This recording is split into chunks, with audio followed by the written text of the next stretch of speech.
See, you review games, right, Bits? Not necessarily, but sure. So, your average user, when they play games, in my opinion, all right, let me rephrase that. As an average user, when I play games, it's neat to discover that thing that gives you the edge. But for me, it feels like giving away the game to know exactly every step to take, and or weapon to choose, and or armor to have, etc.,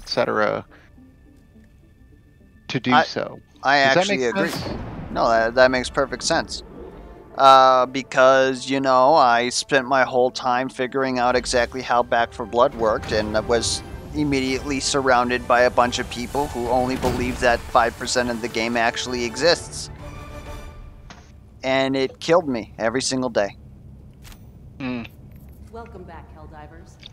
Your See, comrades I so want I to know think- how the game works so that I know how to fuck around. lower than average casualty. Other people want to know how the game works so that they can eliminate 95% of the game and play with the best parts of the game. Might this be the difference? And I don't want to add a good or bad Connotation. connotation to either of these. But might this be the difference between an amateur and a professional? Like a professional goes through, finds every little bit of this is how you do it, and I want to do it efficiently and quickly and well, and this is how I do that, and by doing so, I am 95% guaranteed victory, etc. And I don't want to deal with amateurs because all they do is they go in and they just kind of do whatever they want, and yeah, they figure a few things out, and sometimes you get somebody who's talented and sees how things are going, but in most cases they're a different class of player, and that's too frustrating. I think that you're right in the fact that it's a different class of player. I don't necessarily think that it has anything to do with professionalism versus amateurism, though. I can see where you could get that, because most professional players are in that mindset of they have to use, or like not even necessarily players, but definitely professional players, right? Like if you're going to be playing fighting games professionally, you don't have time to dick around with who might be your favorite character because you have money on the line. Or you only have so much time in the day, so I have to make sure that it's efficient. That sort of stuff. And I think that is a class of player, but not necessarily, air quotes, professionalism. Because professionally, I optimize the shit out of my job, but at the end of the day, I really wish, like, I'm doing the same thing, just towards a different motive. Okay. So, like, you don't put it against people who just want to go in and do things that are fun without really thinking about this is the best way to do it.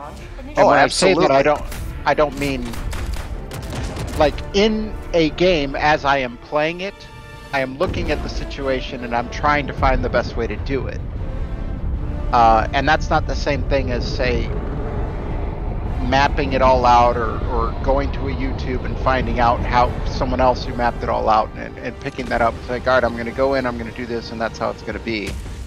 As opposed to, oh my gosh, new game, I'm going to discover this as I go. Oh yeah, absolutely. I think that, again, those are two different types of players. And in fact, I forget exactly who it is. I really should remember it.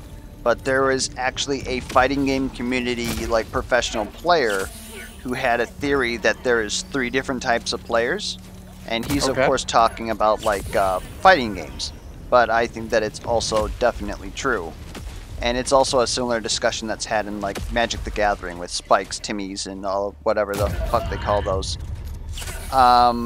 And what it basically boils down to is his theory is that there's 3 different styles of play, which is mind, which is the type of person who wants to know, like, everything, and in fighting games generally, like, lab rats don't actually play the game. They just want to know, like, okay, what's the sick ass tech?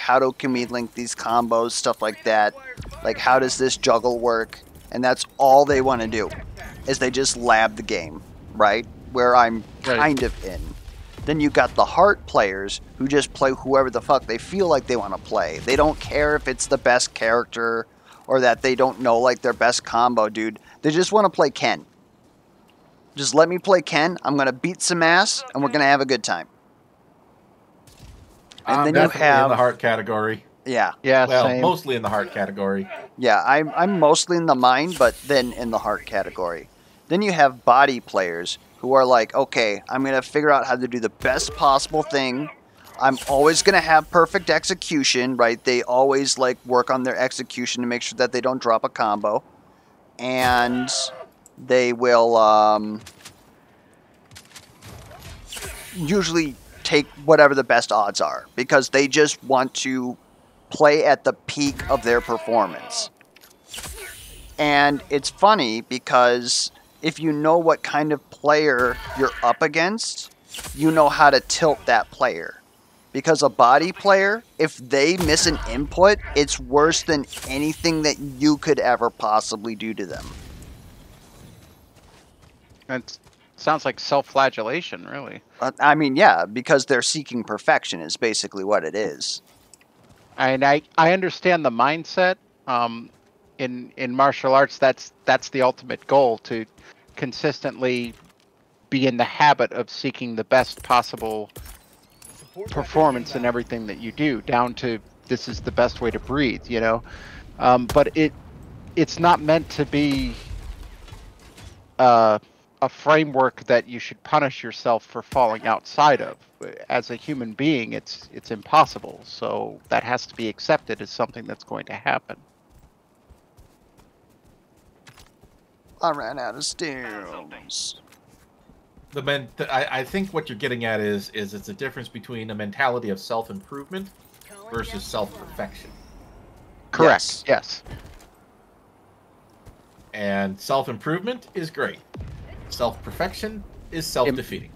Yes, because it's an impossible criteria, unless you're in the philosophical bent of no matter what you do, you are the perfect representation of you, and that as a piece of art, our entire life up from the beginning to the end of it is not fully complete and developed until you actually die. And therefore, any mistake made between point A and point B is part of the perfection of what created you, and therefore acceptable as a representation of the process. Think of a song. Like, you don't end a song right in the middle. You listen to the whole song from beginning to end.